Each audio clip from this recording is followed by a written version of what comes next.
Welcome to Soccer As We Like It, the Man United direction. This is our windmill transfer edition in reference to the United players in Russia and the World Cup updates. As we've known, the World Cup is coming to the final stages of the first group matches in reference to the final third games of each group. And so far it has been full of thrills, controversy, late goals, own goals, beautiful goals, and VAR. Right, let's start with the games that we started yesterday. Iran and Portugal. Portugal needed a point and Iran needed to win, at the same time hoping Spain would lose. But at the same time, Iran were already in a tight spot because they've not scored a lot of goals. They've only scored one goal, which was an own goal from Morocco. They lost their first game earlier to Spain. Iran had the penalty equalizer via VAR. Ronaldo missed the penalty. We never saw that coming. CR missing the penalty. Whoa. Anyway, Quaresma scored a beautiful goal for Portugal, giving them a 1-0 lead. Game ended 1-1. Portugal advanced to the next stage. It took Aspas a last-minute goal in injury time to give Spain an equalizer against Morocco. It's funny how these teams, on the very last day when they have nothing to fight for but pride, that's when they start to pull up the socks and start saying, you know, we're going to fight today. What did you do for the previous two games? It's puzzling, but it is football. That's why it's called the beautiful game. Anyway, so in that group, Spain and Portugal have advanced. Spain topped the group.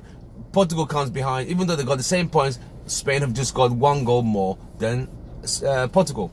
Now, the group with Uruguay and Russia, the host, who have beaten Saudi Arabia and they've beaten they've beaten Egypt, were thrashed by Uruguay 3-0.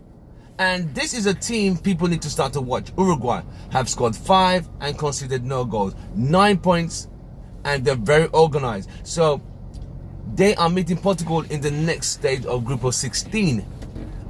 Egypt and Saudi Arabia was another interesting match. Egypt had previously, both teams were already out, but this actually was a case of pride.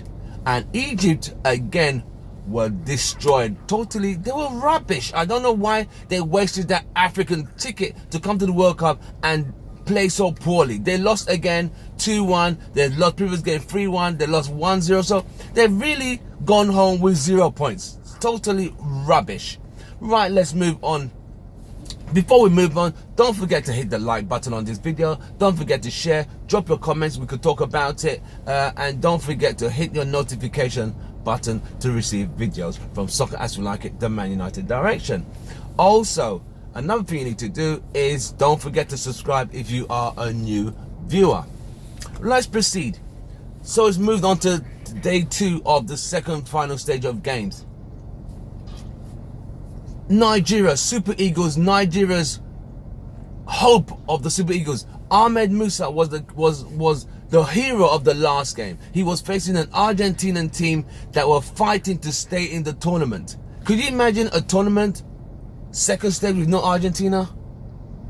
Messi in the previous 2 games was poor, but today he showed his quality. All Nigeria needed to do was get a draw. I mean, yes, it seems simple, but when you're playing against Maradona, when you're playing against Messi in an Argentina, you really have to be on top of your game. And I mean, when you have chances, you have to utilize and take them, because as much as Argentina are all over the place, as in so disorganized, they've been poor this tournament, against Nigeria, it was a do or die affair. So Nigeria needed to be on top of. All Nigeria needed to do was get a draw. As easy as it sounds, it wasn't as easy as we could see. Nigeria lost by 2-1. Messi, beautiful first goal, fantastic. One touch, one bounce, right foot. He's even a left-footed player. For him to score on his right foot, it shows he was pushed to the right and he scored. Beautiful goal from Messi. I thought that was all in one movement. 5-leg goal. Nigeria equalized with a Victor Moses goal, but the problem was at 1-1. Argentina heads started to drop. started to drop because they knew a draw is pushing Nigeria through. They brought on Aguero. They started bringing on more substitutes. But Nigeria waited so late. What's the point in bringing Iwobi on in 2 minutes to go? What's the point of that? Just to make sure he played in the World Cup? That's rubbish. If you want him to make an impact, you needed to have brought him in earlier. 75th minute. 75th minute was ideal. You could see where the game was going.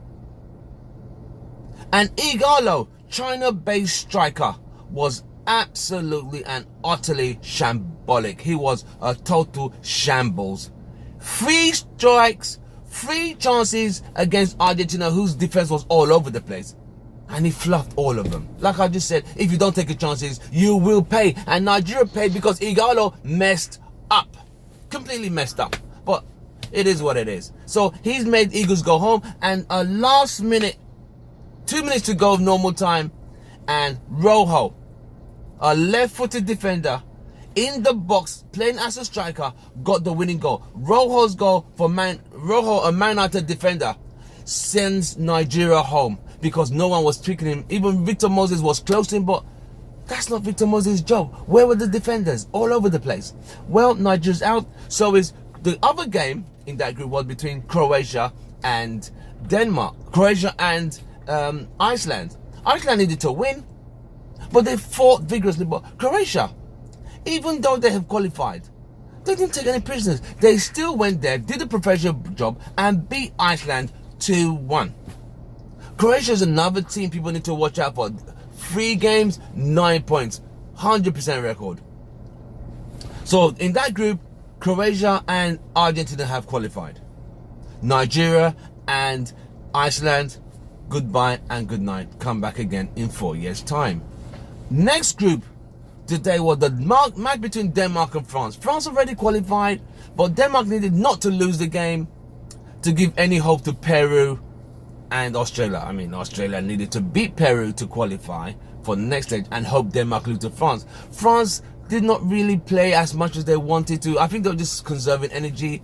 And on the final whistle, it was a 0-0 draw. They got a lot of boos because the game was literally like watching paint dry.